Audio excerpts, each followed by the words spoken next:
కంచెగచ్చిబౌలి భూముల వివాదానికి కారణం ఆ ఇద్దరే. రాత్రికి రాత్రే బుల్డోజర్లు పంపిన ఇద్దరు నాన్ ఐఏఎస్ ఆఫీసర్లట. అబ్బో. సీఎం వద్ద మార్కులు కొట్టేలా తాపత్రయంతో వెనక ముందు ఆలోచించుకున్న నిర్ణయాలు సమస్యను అంచనా వేయడంలో ఫెయిల్, ఫలితంగా ప్రభుత్వానికి చెడ్డ పేరు అంటూ చూస్తా ఉన్నాం.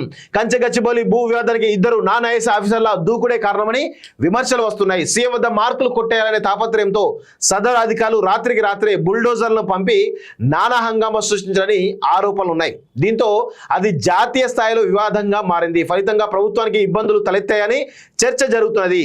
అదే పనిని ఐఏఎస్ ఐపీఎస్లకు అప్పగించి ఉంటే పరిస్థితి మరోలా ఉండేదన్న చర్చ సెక్రటరీ వర్గంలో ఉంది. ఫీల్డ్కు వెళ్లే ముందు అక్కడ ఎదురయ్యే సమస్యలు ముందుగానే అంచనా వేసి వారిని పరిష్కరించడమా లేక తీవ్రత తగ్గించేందుకు చర్యలు తీసుకున్నాకే యాక్షన్లకు దిగేవారని చర్చ జరుగుతున్నది.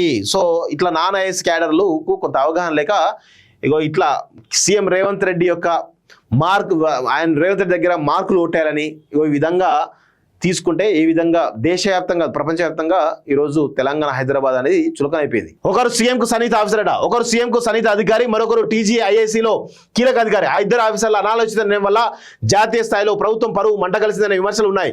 భూమిని చదువు చేసే ముందు నిత్యం కలిసి పనిచేసే సీనియర్ ఐఏఎస్లను సంప్రదించలేదని తెలుస్తుంది. చివరకు సదరు శాఖకు చెందిన మంత్రికి సైతం తెలియకుండానే రహస్యంగా ఉంచారని టాక్. ఒకవేళ మంత్రి దృష్టికి తీసుకొస్తే అంశాన్ని ఎలా డీల్ చేయాలో సంబంధిత అధికారులను అడిగి ఆదేశాలు జారీ చేసేవారని అభిప్రాయాలు ఉన్నాయి. కానీ ఆ ఇద్దరు అధికారులు గుట్టుచప్పుడు కాకుండా పని పూర్తి చేసి సీఎం దగ్గర ప్రశంసలు పొందాలని భావించి చివరకు అందరికీ చెడ్డ పేరు తెచ్చారని మంత్రులు అధికారులు సైతం మండిపడుతున్నారు. సీఎం మంచి ఉద్దేశంతో తీసుకున్న నిర్ణయాన్ని ఆ ఇద్దరు ఆఫీసర్లు పెద్ద సమస్యగా మార్చారని విమర్శలు వస్తున్నాయి.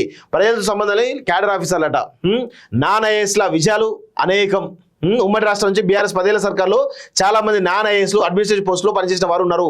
కీలకమైన సీఎం ఆఫీసులు పలు శాఖల సెక్రటరీగా బాధ్యతలు నిర్వర్తించారు. అయితే వారికి సర్వీస్లో క్షేత్రస్థాయిలో అనుభవం లేకపోవడం వల్ల ఈ విధమైన పరిస్థితులు కనబడతా ఉన్నాయి. సో ఇప్పటికైనా కానీ రేవంత్ రెడ్డి గారు కొన్ని విషయాలలో చాలా డెప్త్గా గ్రౌండ్ లెవెల్లో ఏం జరుగుతుందనేది 2-3 సోర్సెస్ నుంచి తీసుకోవాలి. ఇంటెలిజెన్స్ నుంచి మీకు సమాచారం తీసుకోవచ్చు, లేదంటే అక్కడ అధికారుల నుంచి కొంత సమాచారం తీసుకోవచ్చు, సంబంధిత శాఖల సెక్రటరీల నుంచి తీసుకోవచ్చు, మంత్రుల నుంచి తీసుకోవచ్చు. ఇలా డిఫరెంట్ సోర్సెస్ నుంచి ఇన్ఫర్మేషన్ తీసుకుంటే మీకు పర్ఫెక్ట్ ఇన్ఫర్మేషన్ వస్తుంది. కానీ మీరు మరి ఎవరు నమ్ముకున్నారో ఏం తెలియదు, కానీ దీనివల్ల డ్యామేజ్ అయ్యేది మాత్రం కాంగ్రెస్ ప్రభుత్వమే. ఇది అందరూ గమనించాలి. సో ఇప్పటికైనా రేవంత్ రెడ్డి గారు కొంత ముందుకు అంటే కొంత ఆలోచనతోటి ముందుకు పోతే చాలా రకాల మార్పులు జరుగుతాయి, చాలా రకాల మంచి పనులు జరుగుతాయి. మీరు అది చేస్తున్నారో లేదో ఒకసారి మీకు మీరు అవలోకనం చేసుకుంటే బాగుంటుంది అనేది మా యొక్క అభిప్రాయం.